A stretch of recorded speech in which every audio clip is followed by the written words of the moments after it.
நடிகரும் முன்னாள் எதிர்க்கட்சித் தலைவருமான விஜயகாந்த் மறைந்து ஓராண்டு ஆகிறது. சினிமா, அரசியல் என இரண்டு பெருமருங்கிலும் விளிம்பு நிலை திரைக்கலைஞர்கள் மற்றும் தொழிலாளர்களின் அற்றைய பாத்திரமாக விளங்கிய கேப்டன் குறித்து இந்த சிறப்பு செய்தி தொகுப்பில் பார்க்கலாம். என்ஜான் உடம்பிற்கு வயிறே பிரதானம். எத்தனையோ தானங்கள் இருந்தாலும் தானத்தில் சிறந்தது அன்னதானம். எதை கொடுத்தாலும் போதும் என்கின்ற மனநிலைக்கு வராத மனிதன் போதும் என்று சொல்வது உணவில் மட்டுமே.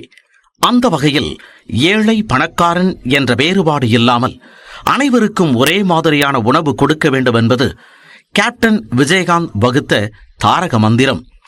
திரைத்துறையில் கதாநாயகன் தொடங்கி கடைநிலை ஊழியர் வரை அனைவருக்கும் ஒரே சாப்பாடு முறையை அறிமுகப்படுத்தியவர் விஜயகாந்த். இது தவிர சினிமாவில் வாய்ப்பு தேடி வேலை தேடி சென்னை வரும் இளைஞர்களின் அன்ன சத்திரமாக விளங்கியது விஜயகாந்தின் அலுவலகம். அவர் மறைவிற்கு பின்னரும் அது தொடர்ந்து வருவது குறிப்பிடத்தக்கது. கேப்டன் விஜயகாந்த் அன்னதான டிரஸ்ட் என்ற பெயரில் அவரது நினைவிடத்தில் நாள்தோறும் உணவளித்து வருகிறார் பிரேமலதா விஜயகாந்த். அன்னதானம் தான், உணவு தான். அதனாலதான் அதை நாங்க வலியுறுத்தி அந்த அன்னதானத்தை இங்க கேப்டன் கோயில டெய்லி நாங்க வழங்கிட்டு இருக்கோம். இன்னும் எத்தனை ஆண்டு ஆனாலும் இந்த அன்னதானம் தொடரும்.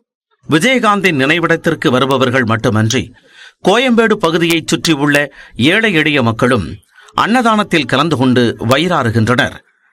தான் விஜயகாந்தை பார்த்ததில்லை, ஆனால் அவர் அளிக்கும் உணவு என் மதிய வேளை பசியை ஆற்றுகிறது என்கிறார் கூலி தொழிலாளியின் மகள். இங்கதான் வந்து நான் டெய்லியுமே சாப்பிடுவேன். அவங்க வந்தாதான் இங்க சாப்பாடு எல்லாம் போடுவாங்க. டெய்லியுமே அவங்கதான் வந்து சாப்பாடு போடுவாங்க. நாங்க டெய்லி வருவோம், நாங்க சாப்பிடுவோம். ஆனா சாப்பாடு பிரிஞ்சி சாம்பார் அந்த அம்மாவை தான் நான் பாத்திருக்கேன். அவரை நான் போட்டோல தான் பாத்திருப்பேன். ஆனா எனக்கு அந்த ஆன்டியை தான் நான் பாத்திருக்கேன். அப்படியா? விஜயகாந்த் மறைந்து ஓராண்டான நிலையில் அவரது நினைவிடத்தில் ஏறத்தாழ 25 லட்சம் பேர் வரை உணவருந்தியதாக தெரிகிறது. கேப்டனை பார்க்க டெய்லியும் 12 மணிக்கு 1500 பேர் வருவாங்க. அன்னதானம் டெய்லியும் அந்த அம்மா கையால தான் வந்து டெய்லியும் போடுவாங்க. அவரை தேடி ஜனம் டெய்லியும் வந்துட்டு தான் இருக்குது.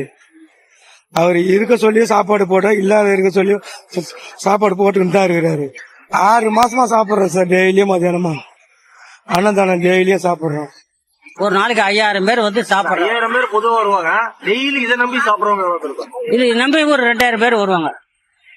இது நம்பி ஒரு 2000 பேர் வந்து சாப்பிட்டுக்கிட்டே இருக்கிறார்.